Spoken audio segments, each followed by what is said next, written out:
Привет, друзья! У меня на столе первый в России экземпляр блока S3100 с новым датчиком HD Fish Review. Маркируется как FR3 в одном. Ранее мы диванно обозревали эту технологию, и вот настало время проверить этот комплект на воде и понять, что он умеет, для чего нужен, кому необходим. А для тех, кто не смотрел предыдущие выпуски, посвященные этому оборудованию, ссылки на ролик найдете в описании. Проверять будем комплект с аппаратом HDS Pro и, самое главное, проверим, как он работает с комплектом HDS Live. И оба имеют самый народный размер 9 дюймов. А все оборудование для теста нам предоставил магазин Александр Ховрина. Настоятельно рекомендую. Головные устройства нам с вами уже знакомы. А вот на блок S3100 давайте посмотрим повнимательнее. Это вот такая коробочка. Сверху находятся индикаторы систем, в том числе питания, и группы разъемов, которые соответствуют таким же разъемам на головном устройстве. Разъем подключения питания, гнездо для датчика 3 в одном, гнездо для структурника, для проприетарной сети. И обратите внимание, что у блока S3100 на борту установлен разъем нового гигабитного порта. Правда, на момент записи этого ролика нам от него ни горячо, ни холодно, так как устройство, которое мы рассматриваем, он пока не задействует. Далее, для того, чтобы этот комплект заработал на лайве, необходимо убедиться, что у вас установлена прошивка версии не ниже 2.3. В противном случае рекомендую обратиться в компанию Александр Ховрина, где вам безопасно прошьют эхолот без потери русского языка. Но даже если на вашем аппарате отсутствует русский язык, то и в этом случае я не рекомендую самостоятельно прошивать, так как можно выхватить геофенсинг, а в наше время это большая проблема, аппарат будет заблочен. Кстати, если вы приобретаете эхолот в магазине Александр Ховрина, то помимо годовой гарантии вы получаете бесплатное годовое обслуживание, в том числе накатка новых прошивок. И вот незадача.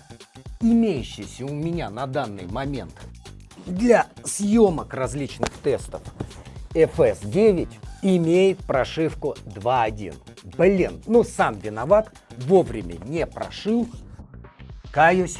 Поэтому, к сожалению, она на тест не поедет. Вместо нее с задачей прекрасно справится лайв. С той лишь разницей, что разрешение, отображаемое на лайве, будет чуть-чуть выше. Теперь немного теории. Этот новый датчик может подключаться как напрямую к HDS Pro, но при таком подключении технология Fish Review в боковом сканировании будет отсутствовать. А если датчик подключить через блок S3100, датчик становится сетевым устройством, и на головном устройстве необходимо выбрать его как источник. По подключению все предельно понятно. Кабель питания, кабель Ethernet и, соответственно, разъем датчика. И вот тут интересный момент. Помните, я в одном из роликов по ошибке желтую жилу кабеля питания назвал заземлением. Так вот, на самом деле это контакт линии пробуждения, через который эхолот сообщает дополнительным периферийным устройствам о том, что он включен, чтобы периферийные устройства также активировали питание, так как до этого момента все доп. Устройства находятся в режиме гибернации, чтобы сэкономить питание аккумуляторной батареи. Поэтому необходимо соединить желтые жилы между собой, а если нет такой возможности, то тупо подать 12 вольт с положительной клеймой АКБ на желтую жилу кабеля питания. Но в этом случае прибор будет всегда работать постоянно. Если при подключении у вас возникнут какие-то вопросы, то смело обращайтесь за консультацией в магазин Александр Ховрина. Далее, так как блок общается с эхолотом через сеть, то на эхолоте необходимо выбрать сетевой датчик. И не забываем выбрать сетевой датчик в качестве черпа через меню настроек. В противном случае не будет отрисовки карт и показаний глубин. В некоторых случаях также потребуется изменить вывод данных на экран.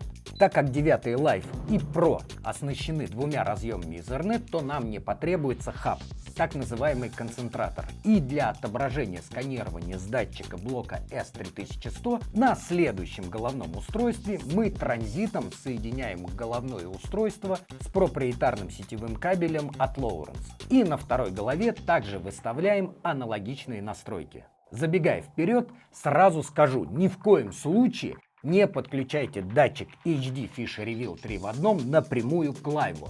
Лайв увидит датчик, и вы даже сможете его выбрать в качестве основного из списка устройств. Но работать он не будет, у вас будет тупо пустой экран.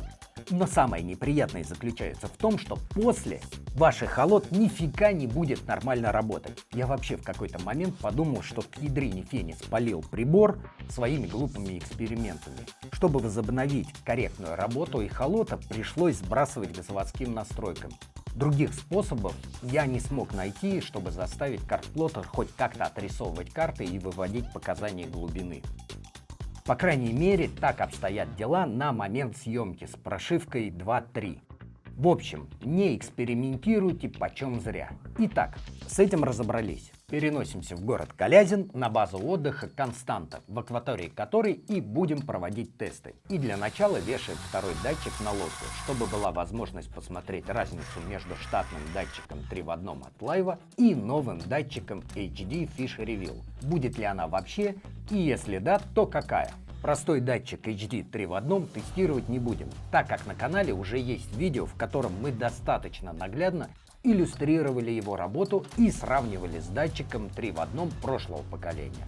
Как на примере эхолота HDS Pro, так и на лайве. Кому интересно, могут посмотреть видео отдельно. При монтаже нового датчика, как HD, так и Fish Reveal, следует учитывать, что отверстия кронштейнов совпадать с датчиком прошлого поколения не будут. И сразу хочу предупредить, никогда не подключайте на одну лодку сразу два датчика 3 в 1 от Lowrance, независимо от того, старого это или нового образца. Вы получите кучу помех и наводок, в отличие от того же Garmin, у которого достаточно развести датчики по разным частотам, например 455 и 1070. Остальное отфильтрует электроника. Тут такие фокусы, к сожалению, не прокатывают.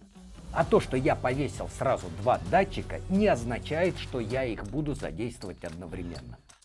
Все подключаем и начинаем тестирование. Нужно отметить, что в этом месте река нередко меняет свое течение, иногда по несколько раз в день. Это связано с тем, что мы находимся между Иваньковским и Угличским водохранилищем, а далее Рыбинским. И когда начинает регулировку уровня воды в водохранилищах, то мы имеем вот такую картину. И нам повезло, именно в этот день направление течения обратили, и вода стала мутной и полной взвеси, что собственно нам и нужно для усложнения условий тестов, так как считается, что на высоких частотах датчики очень чувствительны к прозрачности воды. Для начала пройдемся по различным глубинам и понаблюдаем, что же видит новый комплект. Все вы знаете, что я закоренелый скептик, и на самом деле я совсем не готов был увидеть какие-либо серьезные различия. Но, честно говоря, даже мне понравилась четкость и подробность в деталях картинка. Откровенно говоря, мы с тетей Леной были немало удивлены. Более того, самая приятная новость заключается в том, что картинка, выводимая на экран на лайве, такая же классная, как на прошке. Нам,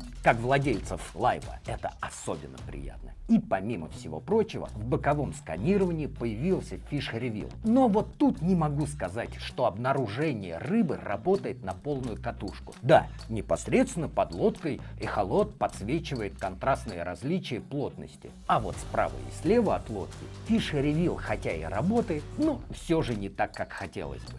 Мы немного походили по реке, и настала пора переходить непосредственно к тестам.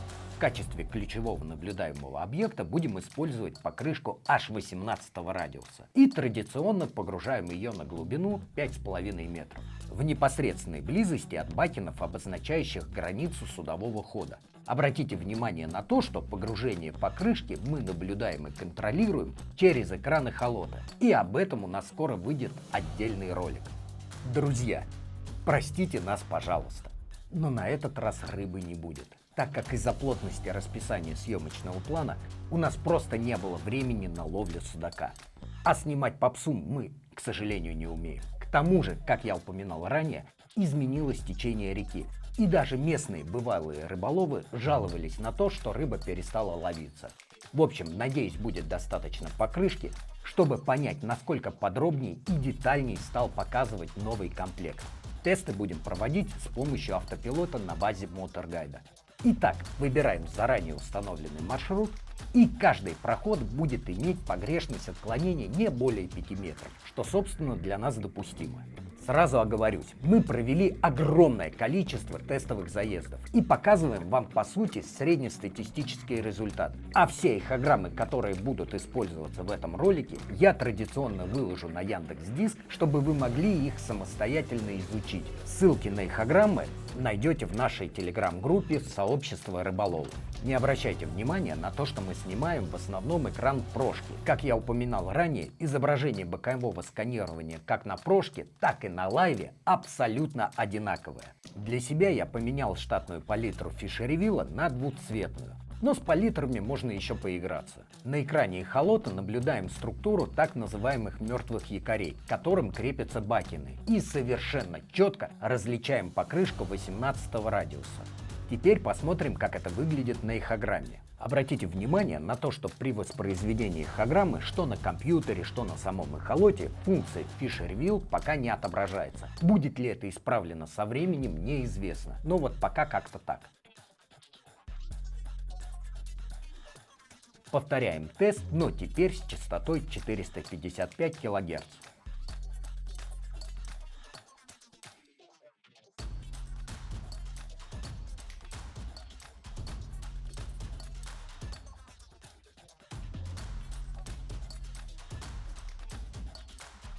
Очевидно, что аппарат неплохо справляется. Конечно, желательно поиграться с настройками отображения, но и так неплохо. Давайте поменяем палитру, поиграемся с настройками и почти в 2 раза увеличим скорость проходки.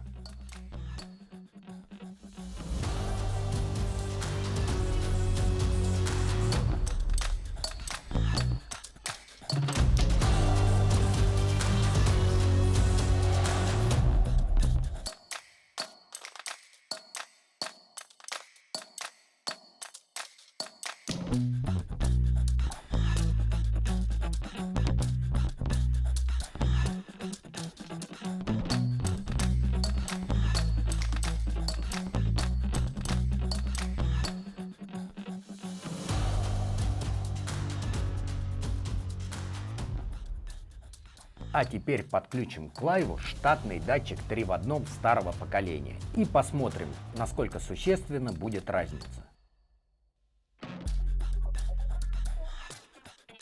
Частота 800 кГц. И разница очевидна, особенно при просмотре эхограммы.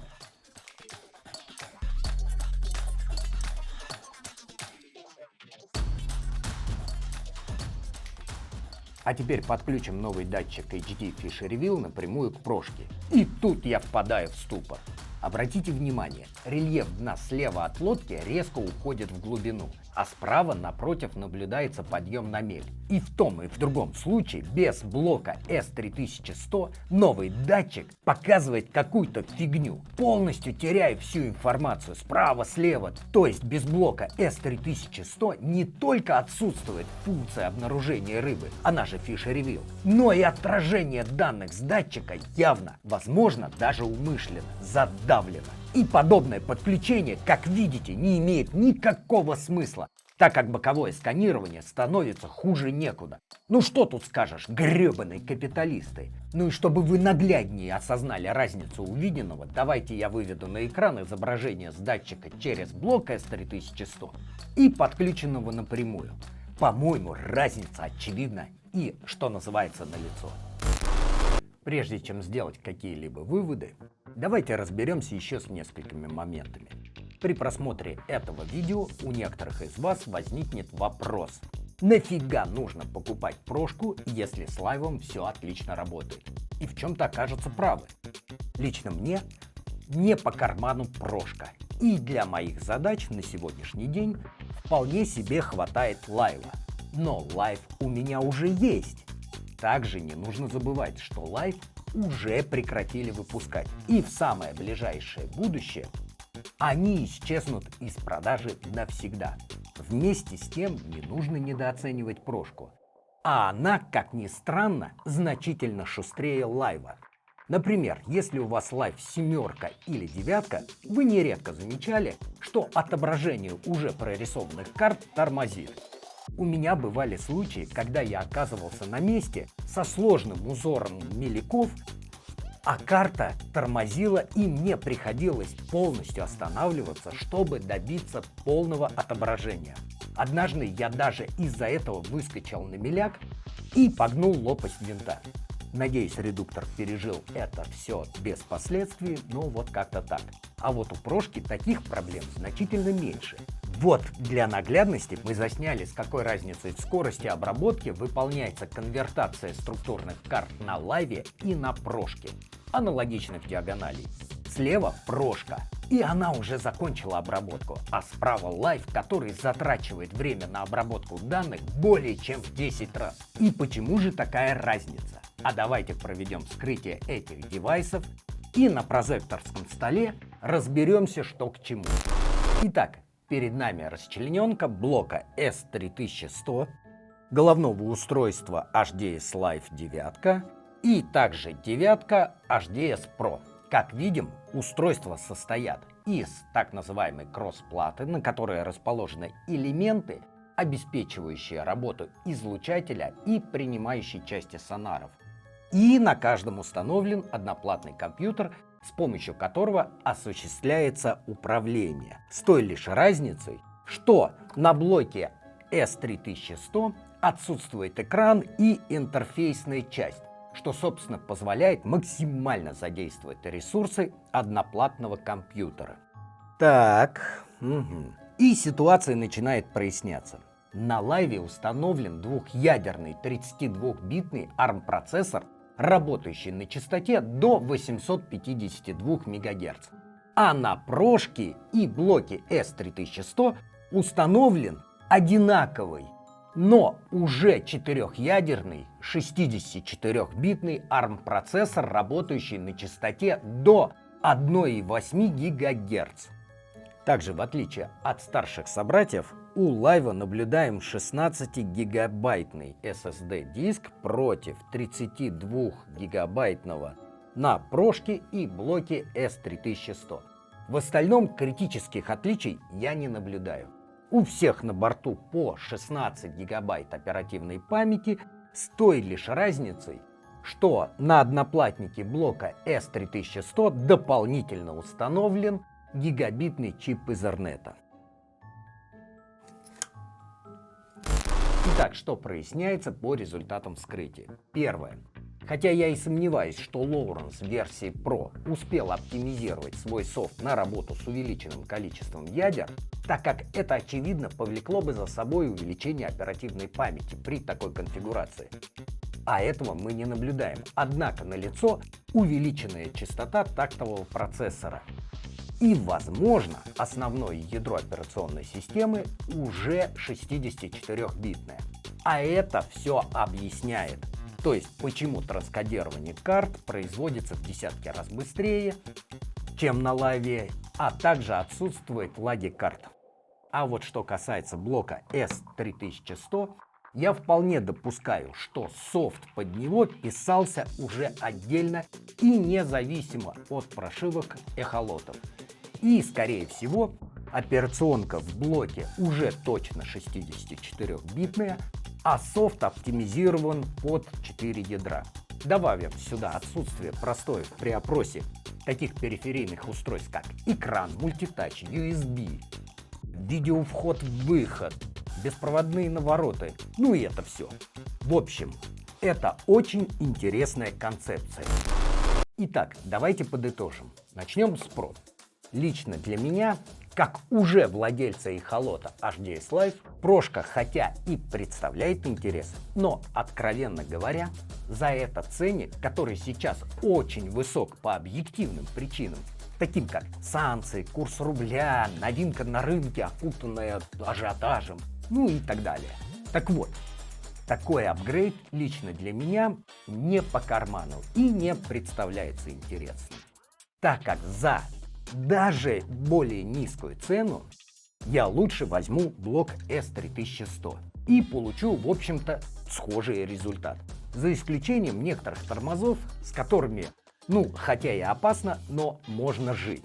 А тем, кто делает покупку, что называется, с нуля, я настоятельно не рекомендую приобретать вчерашний день, а обратить свое внимание на новый шустрый HDS Pro. Что касается некоторых недочетов, неизменно сопровождающих новые продукты, так называемые детские болячки, то я более чем уверен, что в ближайшее время их пофиксят с выходом новых обновлений. В том числе по этой причине я настоятельно рекомендую обратить внимание на магазин Александра Ховрина, так как эта компания обеспечивает гарантию и сопровождение купленных у них приборов, максимальную консультацию и бесплатное обновление программного обеспечения эхолотов в течение года.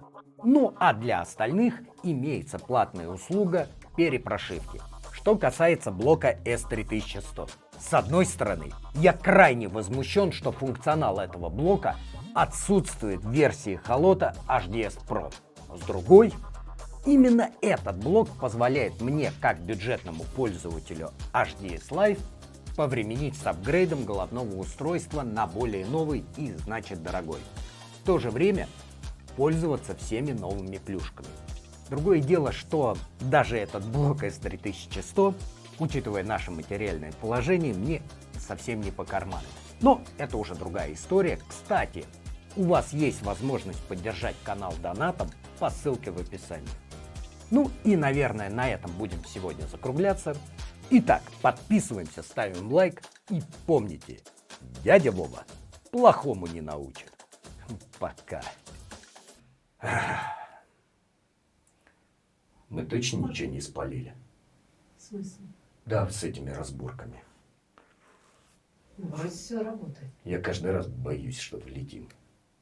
Вот не надо, знаешь. Это с перебором, я боюсь, это нам не простят. Придется выплачивать. Хотя бы по закупочной. Капец, мы каждый раз рискуем.